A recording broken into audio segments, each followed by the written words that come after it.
Hello students, कैसे आप सब लोग।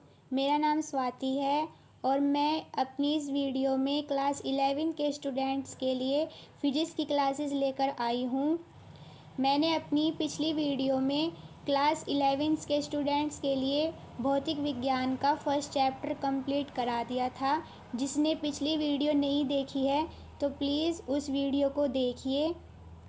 ये मेरी दूसरी वीडियो है फिजिक्स के स्टूडेंट्स के लिए, जिसमें मैं चैप्टर टू की आज शुरुआत करूँगी। चैप्टर 2 आज स्टार्ट होगा, मात्रक एवं मापन। लास्ट वीडियो में मैंने भौतिक विज्ञान का क्लास 11 का फर्स्ट चैप्टर करा दिया था, भौतिक जगत। उसमें मैंने बताया था भौतिक जगत के बारे में, भौतिक विज्ञान क्या है, भौतिक विज्ञान की शाखाएं, ब्रांचेस ऑफ फिजिक्स, और लास्ट में मैंने कराया था प्रकृति के मूल बल, फंडामेंटल फोर्स। अगर आपको ये सब चीज़ें सीखनी है तो आप मेरी पिछली वीडियो ज़रूर देखें। और इस वीडियो में मैं चैप्टर 2 की शुरुआत करूँगी। चैप्टर 2 आज स्टार्ट होगा, मात्रक एवं मापन। तो चलिए शुरू करते हैं, मात्रक एवं मापन। सो स्टूडेंट्स, हमारा सेकंड चैप्टर है मात्रक एवं मापन। चलिए स्टार्ट करते हैं। पहले हम देखते हैं कि आज हमारा टारगेट क्या है, हमें कौन कौन से टॉपिक करने हैं इस चैप्टर में। तो चलिए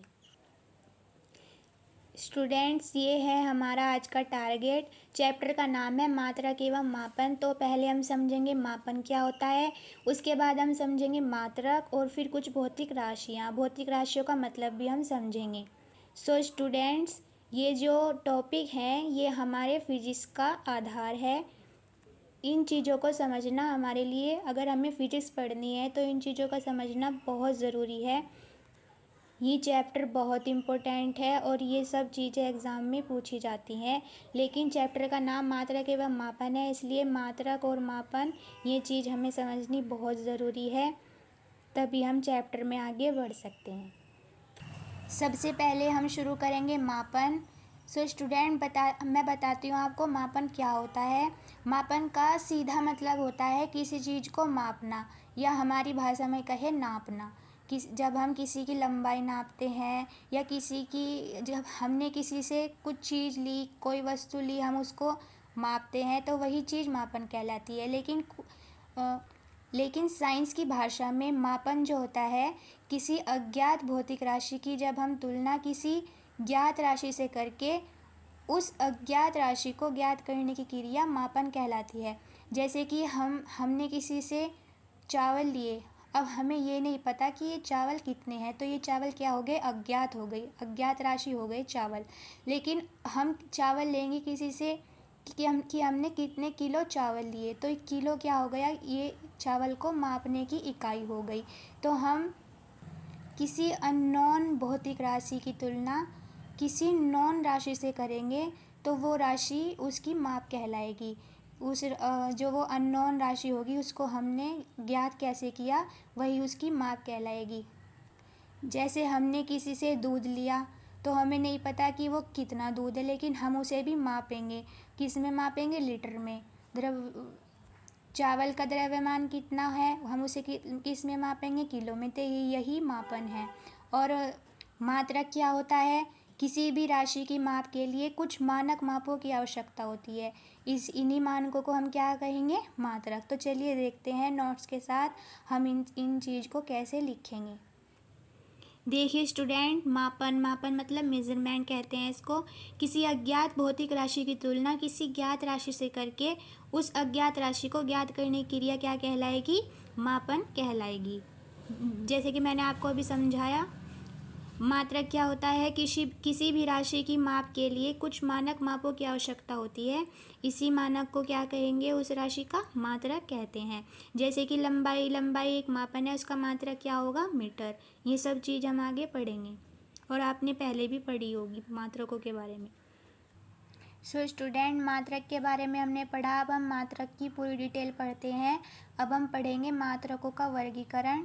ये सब मात्रक में ही आएगा क्योंकि हमने एक टॉपिक लिया है आज, मात्रक। ये है स्टूडेंट मात्रकों का वर्गीकरण, क्लासिफिकेशन ऑफ यूनिट्स। हमारे कुछ मात्रक होते हैं स्टूडेंट्स। पहला होता है मूल मात्रक, दूसरा होता है व्युत्पन्न मात्रक और तीसरा होता है हमारा पूरक मात्रक। ठीक है, तो हम एक एक करके इन तीनों मात्रकों को क्लासिफाइड करेंगे। चलो देखते हैं। सो स्टूडेंट, पहला है हमारा मूल मात्रक। मूल मात्रक को कहते हैं फंडामेंटल। मूल मात्रक को हम कहते हैं फंडामेंटल यूनिट। तो स्टूडेंट, ये जो मूल मात्रक होते हैं ये सेल्फ डिपेंडेंट होते हैं, ये सिर्फ अपने ऊपर निर्भर करते हैं, ये किसी अन्य राशि पर निर्भर नहीं करते। जैसे कि हम जानते हैं लंबाई, जो लंबाई होती है ये मूल मात्रक है, मतलब ये सेल्फ डिपेंडेंट होती हैं। सेल्फ डिपेंडेंट मतलब ये स्वतंत्र होती हैं, किसी पर निर्भर नहीं है। और हमारे भौतिक विज्ञान में जो मूल मात्रक है वो 7 मूल मात्रक होते हैं। पहली होती है लंबाई, दूसरा होता है द्रव्यमान और तीसरा होता है समय। हम ऐसे एक एक करके 7 मूल मात्रकों को पढ़ेंगे। ये जो मात्रक हैं ये मूल मात्रक कहलाते हैं। ये केवल अपने आप पर ही निर्भर करते हैं, ये सेल्फ डिपेंडेंट होते हैं। हम कह सकते हैं कि ऐसे मात्रक जो ऐसी राशियाँ जो जिन्हें परिभाषित करने के लिए किसी और अन्य भौतिक राशि की आवश्यकता नहीं होती, मतलब ये डॉन होते हैं। ये फिजिक्स में जो मात्रक होते हैं, ये जो इनकी भौतिक राशियाँ हैं, मात्रक, इसका मात्रक तो मीटर होगा लंबाई का, और द्रव्यमान का मात्रक क्या होगा, किलोग्राम, और समय का क्या होगा, सेकंड। मात्रक तो ये है मूल मात्रक, और ये लंबाई, द्रव्यमान और समय क्या है, मूल राशियाँ, मतलब ये सेल्फ डिपेंडेंट होती हैं। और इन मूल राशियों के मात्रक क्या कहलाएंगी, मूल मात्रक। तो चलिए इनकी डेफिनेशन देखते हैं। देखिए स्टूडेंट, प्रकृति में उपस्थित वे भौतिक राशियाँ जिन्हें परिभाषित करने के लिए अन्य भौतिक राशियों की आवश्यकता नहीं होती, अर्थात वे भौतिक राशियाँ जो अन्य राशियों से स्वतंत्र होती है। स्वतंत्र मतलब इंडिपेंडेंट, मूल राशियाँ कहलाती हैं, तथा इन मूल राशियों के मात्रक मूल मात्रक कहलाते हैं। स्टूडेंट, अगर आपको एग्ज़ाम में मूल राशियाँ पूछी जाए तो आप मूल राशियों तक लिख सकते हैं, अगर मूल मात्रक पूछा जाए तो आप सारा लिख सकते हैं। ठीक है, और ऐसा ही पद्धति में 7 मूल मात्रक हैं, metre, kilogram, second, ampere, kelvin, mole, candela. ये सब की हम आगे डिटेल में हम इन्हें पढ़ेंगे, अगली वीडियो में पढ़ेंगे हम इन्हें। हम इन मूल मात्रकों को एक उदाहरण से भी समझ सकते हैं। जैसे कि कोई लड़का है राहुल, वो मोहल्ले का डॉन है या सबसे होशियार बच्चा है अपनी क्लास का। वो पूरा इंडिपेंडेंट है, वो किसी पे निर्भर नहीं करता। तो वो क्लास का कौन सा स्टूडेंट होगा, मूल स्टूडेंट, मतलब वो मूल मात्रक हम ऐसे समझ सकते हैं कि जो किसी और पर डिपेंड नहीं करेगा। या दूसरी भाषा में समझ सकते हैं, जो मीटर, जो लंबाई होती है, जो मूल राशि लंबाई, इसका मात्रक मीटर होता है, तो ये मूल मात्रक है और ये इसकी मूल राशि है। इसी तरह द्रव्यमान हो गया, इसी तरह समय हो गया। सो इनसे हम कोई और राशि इनसे रिलेट नहीं कर सकते, ये इंडिपेंडेंट होती हैं, स्वतंत्र होती हैं। समझ में आ गया होगा आपको। अब हमारा दूसरा मात्रक होगा व्युत्पन्न मात्रक। व्युत्पन्न मात्रक से पहले हम इसी तरह जैसे हमने मूल मात्रक पढ़ा है, इसी तरह हम क्या पढ़ेंगे, व्युत्पन्न राशियाँ वे होंगी जो मूल मात्रकों से प्राप्त होंगी, मतलब वे इंडिपेंडेंट नहीं होंगी। वे क्लास का सबसे गंदा बच्चा होगा जो अच्छे बच्चों पर डिपेंड करेगा, मतलब कमज़ोर होगा, गंदा नहीं कहेंगे, कमज़ोर बच्चा होगा, वो अच्छे बच्चे पर डिपेंड रहता है नकल वकल करने के लिए। सो इसी तरह व्युत्पन्न राशियाँ वे होंगी जो मूल राशियों पर निर्भर करती हैं, और उनके मात्रकों को क्या कहेंगे हम, व्युत्पन्न मात्रक। तो चलिए देखते हैं व्युत्पन्न मात्रक। देखने से पहले मैं आपको व्युत्पन्न मात्रक समझा देती हूँ। सो स्टूडेंट, मैंने आपको बताया, मूल मात्रक समझा दिया। अब है व्युत्पन्न मात्रक। व्युत्पन्न मात्रक को कहते हैं ड्राइव यूनिट्स। व्युत्पन्न मात्रक वे होंगे जो मूल मात्रकों से हमें प्राप्त होंगे, जैसे कि व्युत्पन्न राशियाँ मैंने आपको बताई जो मूल राशियों से प्राप्त होंगी। कौन कौन सी होती हैं व्युत्पन्न राशियाँ, चलो देखते हैं। व्युत्पन्न राशियाँ होंगी जैसे कि बल है हमारा, बल तो हमें पता है, हमने शुरू से पढ़ते आ रहे हैं हम 9-10 क्लास से। F बराबर क्या होता है, ma, ठीक है। और ए क्या है यहाँ, त्वरण। तो त्वरण, दूसरा व्युत्पन्न राशि क्या हो गई, त्वरण। त्वरण ए क्या होता है, वेग बट्टे समय। हम इसे क्या भी लिख सकते हैं, dv/dt। ये हो गया। तो हम इसे क्या लिख सकते हैं, m गुना dv/dt। ये आपको आगे पढ़ाया जाएगा, अवकलन समाकलन। ये जो चेंज होता है, वेग में परिवर्तन अपॉन समय में परिवर्तन, इसे हम क्या कहेंगे, त्वरण। त्वरण बराबर क्या होता है, वेग बट्टे समय। तो मैंने त्वरण की जगह ये लिख दिया। तो ये सब क्या हो गया, और वेग, और वेग क्या होगा, वेग बराबर क्या होगा, दूरी बट्टे समय। तो ये जो वेग है और ये जो त्वरण है, अब हम इसमें पुट कर देंगे F बराबर ma में। m तो जो का तो रहेगा, क्योंकि m क्या है, द्रव्यमान, जो हमारी मूल राशि है। और a क्या, a त्वरण क्या हो गया, वेग बट्टे समय, और वेग को क्या लिखेंगे, दूरी बट्टे समय। तो हमारा ये जो बल है, ये कितनी मूल राशियों पर डिपेंड कर गया, एक बार डिटेल में समझा देती हूँ। ये देखिए स्टूडेंट, जो बल है वो हमारी व्युत्पन्न राशि है। F बराबर ma होता है, a त्वरण है, m द्रव्यमान है।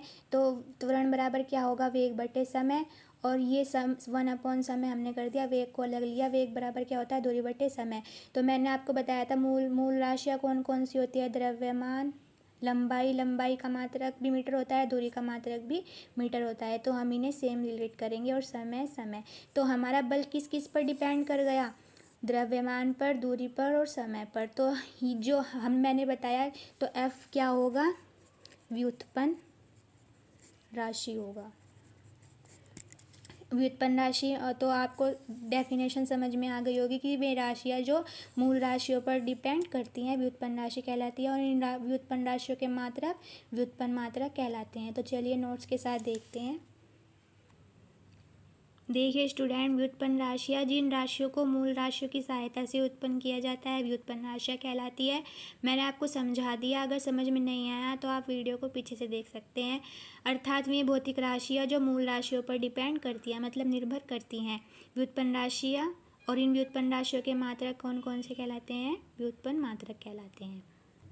और देखिए स्टूडेंट, जैसे मैंने आपको व्युत्पन्न मात्रक बताया, व्युत्पन्न राशियों को आप इस तरह एग्जाम में लिख सकते हैं। ये डेफिनेशन उस लाइन में भी रिपीट थी।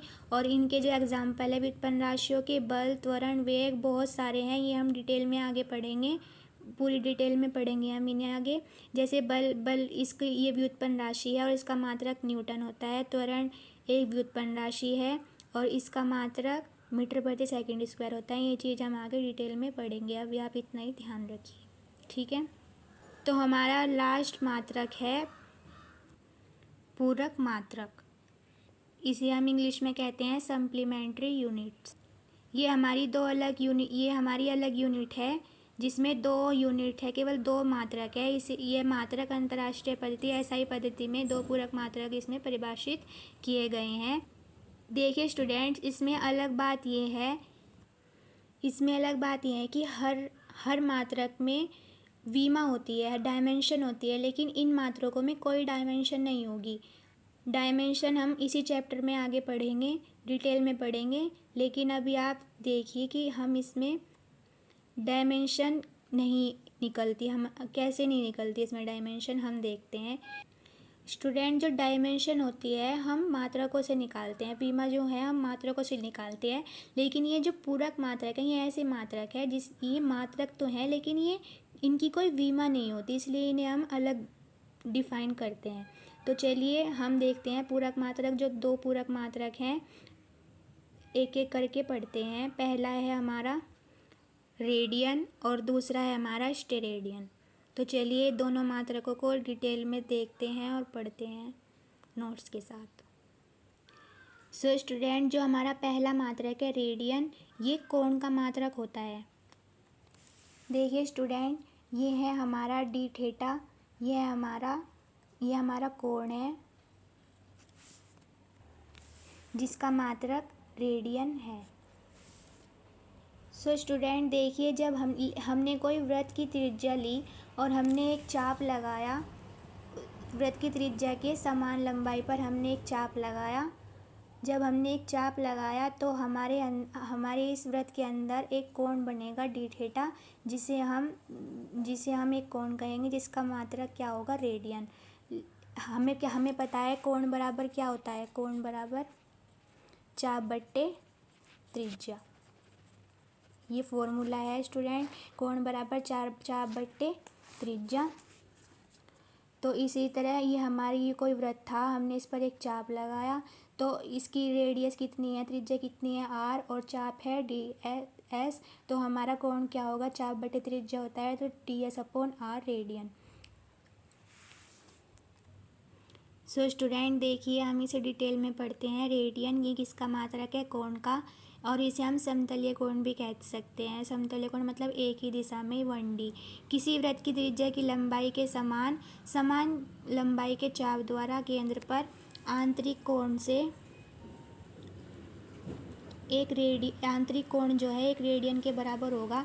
जो हमारा कोण है वो रेडियन के बराबर होगा, और हमें पता है कि पाई रेडियन बराबर होता है 180 डिग्री के।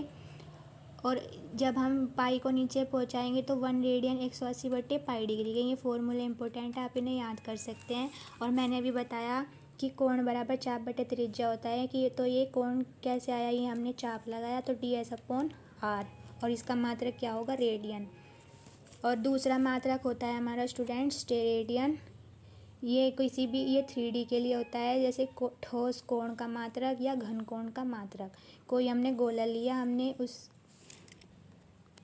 हमने उस गोले को जब हमने किसी एक क्षेत्र से काटा तो उसका कोई एक क्षेत्रफल बना, और ये जो घन कोण होता है ये उस क्षेत्र के, और जो हमारी जो त्रिज्या होगी, उस गोले की जो त्रिज्या होगी उसके वर्ग के अनुपात के बराबर होता है। तो चलिए, और इसे जो घन कोण है, सॉलिड एंगल कहते हैं इसको, इसे हम ओम से प्रदर्शित करते हैं। जैसे कि इसे हम करते हैं, कोण को थीटा से करते हैं, और इसी तरह घन कोण को किससे करेंगे, ओम से करेंगे।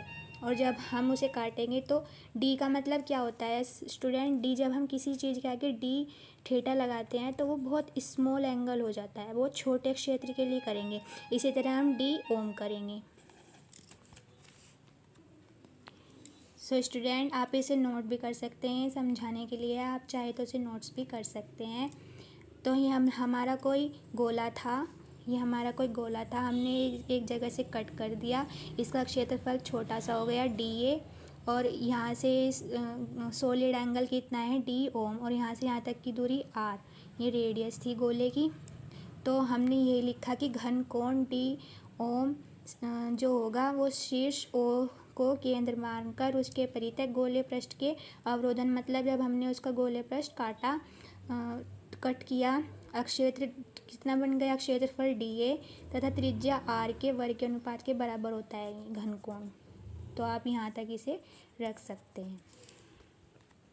सो स्टूडेंट, आज हमारा सिर्फ मात्रक कंप्लीट हुआ है, और मापन की कुछ सिस्टम्स हैं, कुछ पद्धतियाँ हैं, कुछ प्रणाली है, उन्हें मैं नेक्स्ट वीडियो में डिस्कस करूँगी, और भौतिक राशियों को भी नेक्स्ट वीडियो में डिस्कस करूँगी। तो आज हमारा सिर्फ एक ही टॉपिक क्लियर हुआ है, मात्रक। जो मापन का कुछ पार्ट बचा है वो मैं अगली वीडियो में, जो मेरी अगली वीडियो आएगी उनमें डिस्कस करूँगी, और भौतिक राशियाँ भी अगली वीडियो में डिस्कस करूँगी। अभी आप यहीं तक ही पढ़िए, जो मैंने आपको पढ़ाया है ये बहुत समझने की चीज़ थी। सो प्लीज़ आप देखिए और समझिए, और ऐसे ही मुस्कुराते रहिए, पढ़ते रहिए, घर वालों का नाम रोशन कीजिए। चलिए। आज की वीडियो यहीं तक, अगली वीडियो में मिलते हैं। नमस्ते, जय हिंद।